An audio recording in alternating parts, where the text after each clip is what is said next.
Bonjour et bienvenue pour cette vidéo dans laquelle je vais vous donner des indications pour l'exercice de complexe d'Anti-Guyane juin 2019.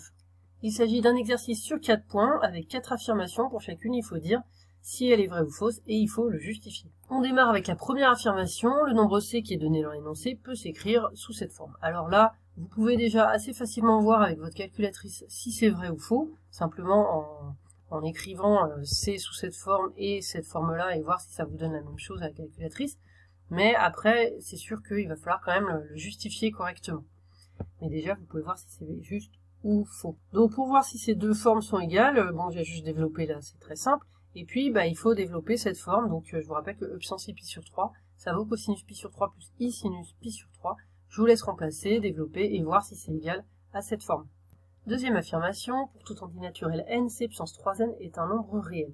Alors, dès qu'on a une puissance, on peut utiliser la forme exponentielle qui est très pratique avec les puissances ou utiliser la propriété pour l'argument avec les puissances. Avec la forme exponentielle, donc quand on met la puissance 3n, tout est à la puissance 3n, donc là on a ce 1,5 qui est à la puissance 3n, et puis les puissances se multiplient. Quand on a une puissance de puissance, ça se multiplie, donc le 3 se simplifie.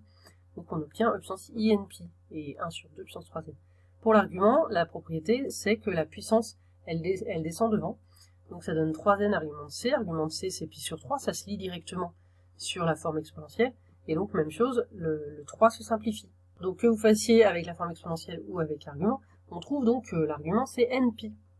Donc maintenant, à vous de réfléchir. Est-ce qu'un nombre qui a pour argument npi avec n un nombre entier naturel, c'est un nombre réel forcément?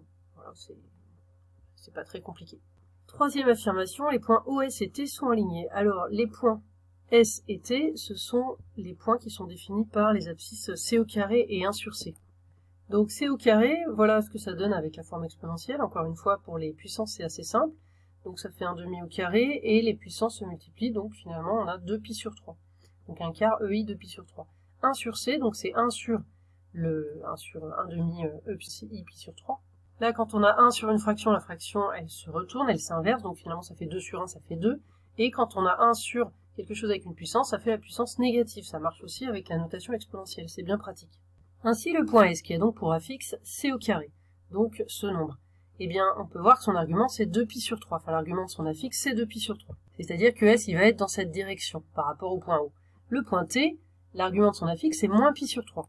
Donc, le point T va être situé dans cette direction, avec moins pi sur 3. Eh bien, vous pouvez voir que l'angle entre les deux va être égal à pi. Donc, vous pouvez conclure.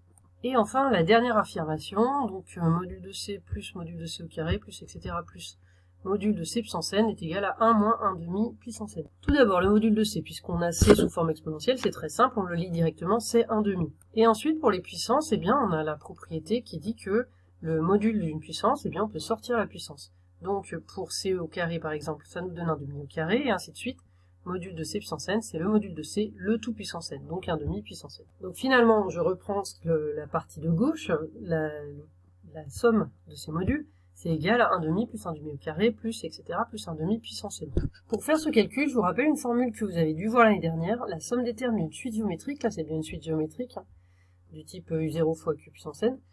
Donc la somme des termes d'une suite géométrique, c'est le premier terme de cette suite fois 1 moins Q avec Q la raison, puissance nombre de termes divisé par 1 moins Q. Donc ici, le premier terme, c'est 1,5, Q, on voit bien, on multiplie à chaque fois par 1,5, et le nombre de termes, c'est n. Donc je vous laisse voir si ça donne bien ceci à la fin ou pas.